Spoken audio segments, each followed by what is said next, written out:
After calls for Mahoning County Clerk of Court Michael Saccone to resign, and after repeated calls by 21 News to his office to see if he had shown up for work, we began to look into what Ohio Revised Code says about elected officials and their work requirements. In this Watchdog report, we found that in Ohio, elected officials only have to show up once a month to keep their position. Leslie Huff has details on this law. Leslie? That's right, Madison. They have to report to their office once every 30 days. It used to be once every 90 days, but a senator I spoke to said back then some elected officials were not showing up to work at all. It's a law meant to ensure those we elect to do the people's work actually show up and do it. It's basically so that the general public, the voting public, sees its public officials doing the job they were elected to do and they're getting paid to do. So that was the main purpose behind putting this in the budget. But how much work are they required to do? 6 years ago, it was one day every 3 months. Now it's once a month. So why did lawmakers change it from 90 days to 30? It changed because I think there was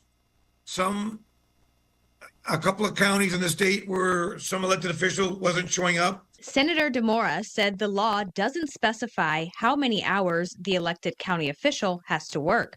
Basically, if they walk through the door once a month, they're still meeting the legal requirement.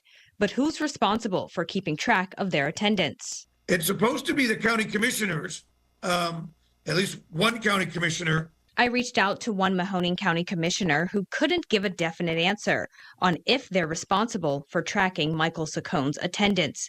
The senator tells me if a county officer is absent for more than 30 consecutive days, except in the case of sickness or injury, their office should be declared vacant by county commissioners. And you go through the process of appointing a new officer. So the central committee of the county part of the political party who the officer was from can name a new person, and then the commissioners, take over the office until that person's named.